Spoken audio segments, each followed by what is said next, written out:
Bom dia! Estamos de volta com as nossas reflexões matinais. Venham as águas. Nesta série de reflexões a respeito do Evangelho de João. E nós vamos entrar hoje no capítulo 12 e vamos falar sobre Jesus ungido em Betânia. Capítulo 12, dos versículos 1 até o versículo 11, nos diz assim: 6 dias antes da Páscoa, Jesus foi para Betânia, onde estava Lázaro, a quem ele tinha ressuscitado dentre os mortos, preparando-lhe ali uma ceia. Marta servia, e Lázaro era um dos que estavam à mesa com Jesus. Então Maria, pegando um frasco de perfume de nardo puro, muito precioso, ungiu os pés de Jesus e os enxugou com os seus cabelos. E toda a casa se encheu com o cheiro do perfume. Mas Judas Iscariotes, um dos seus discípulos, aquele que estava para lhe trair, disse: por que este perfume não foi vendido por 300 denários? O valor não foi dado aos pobres? Ele disse, não porque se preocupava com os pobres, mas porque era um ladrão. E tendo o bolso cheio do dinheiro, tirava o que era colocado nela. Mas Jesus disse, deixe-a, que ela guarde isso para o dia do meu sepultamento. Porque os pobres estão sempre com vocês, mas a mim, vocês nem sempre terão. Uma numerosa multidão dos judeus ficou sabendo que Jesus estava em Betânia e eles foram até lá não só por causa dele, mas também para ver Lázaro, a quem ele tinha ressuscitado dentre os mortos. Mas os principais sacerdotes resolveram matar também a Lázaro, porque muitos dos judeus, por causa dele, voltaram a crer em Jesus. Temos aqui, então, esse ministério do Filho de Deus. Voltando, então, a Betânia. O lar em Betânia era um lugar onde Jesus amava estar, junto aos seus amigos. Ali ele desfrutava de agradável comunhão com Lázaro, Maria e também Marta.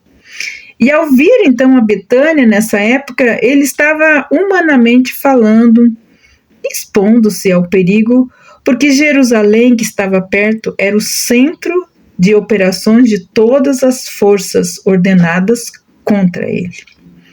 Apesar dos muitos que se opunham a Jesus, havia ainda alguns corações que batiam verdadeiramente a favor dele.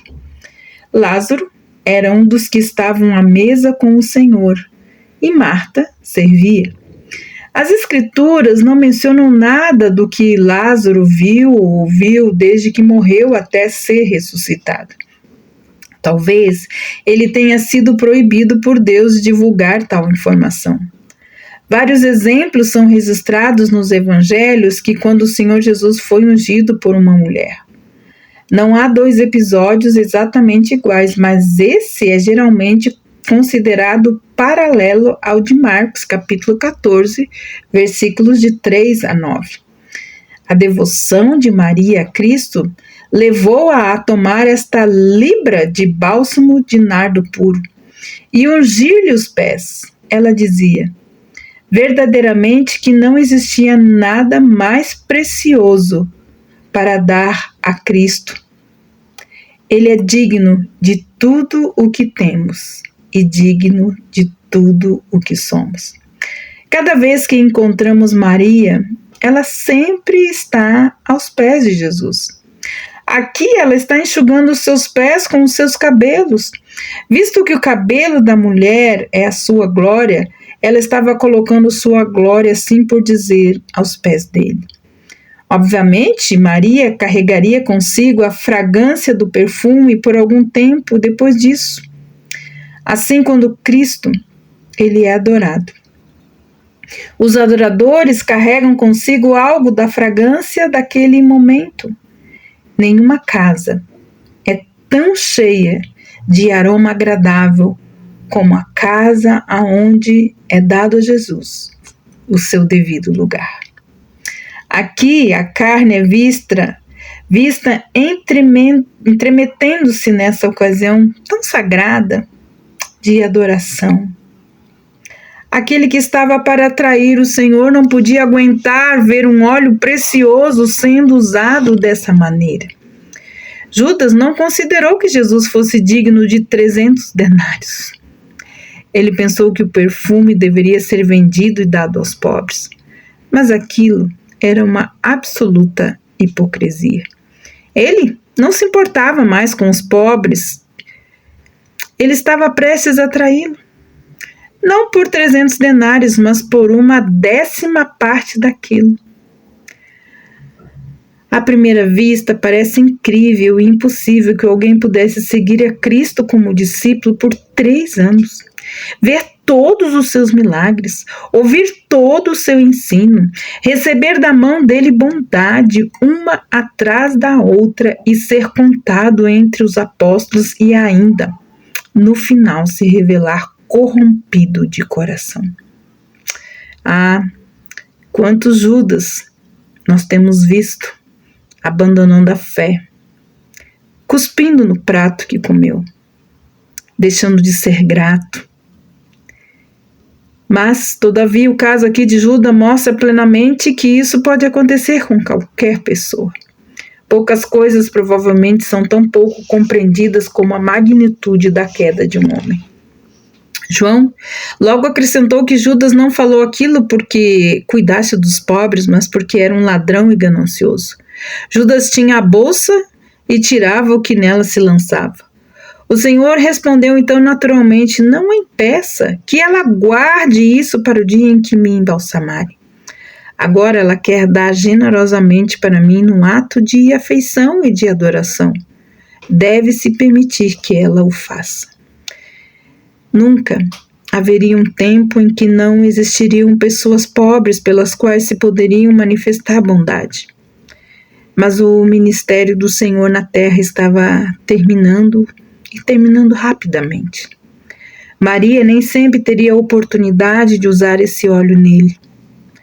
Isso deveria fazer-nos lembrar que as oportunidades espirituais que nós estamos passando, nunca deveríamos nos atrasar a fazer aquilo que é possível para o nosso Salvador.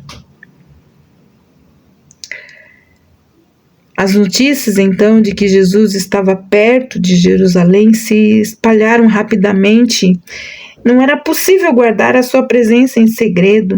Muitos dos judeus vieram a Betânia para vê-lo, e outros vieram para ver Lázaro, a quem ele ressuscitara dentre os mortos. O ódio insano do coração humano é outra vez mostrado nesse versículo. Os principais sacerdotes resolveram matar também Lázaro. Poderíamos pensar que ele cometera alta traição por ter ressuscitado dentre os mortos. Nada disso estava sob o seu controle. Mas ainda assim, eles o consideraram digno de morte. Por causa de Lázaro, muitos dos judeus voltaram a crer em Jesus. Lázaro, então, se tornou inimigo da elite governamental judaica. E ele deveria ser removido. Os que conduzem outros ao Senhor são sempre alvos de perseguição, até mesmo de martírio, como nos tempos de outrora e nos tempos que estamos vivendo. Muitas vezes, nós precisamos entender que pessoas precisam negar a Jesus, negar a ressurreição. E muitas vezes eles rejeitam a palavra. E eles podem também rejeitar a nós. E podem com certeza querer livrar-se de nós na sua presença. Mas que nós possamos guardar em nossas mentes e em nossos corações o que esta mulher fez a Jesus. Como uma adoradora,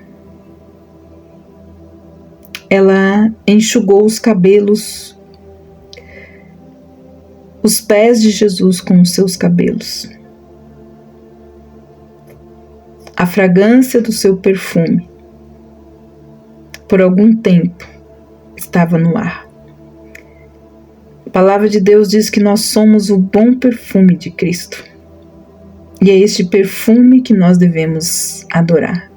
Todos aqueles que vivem na presença do Cristo que é adorado são seus adoradores e com certeza carregam em si a própria fragrância de Cristo.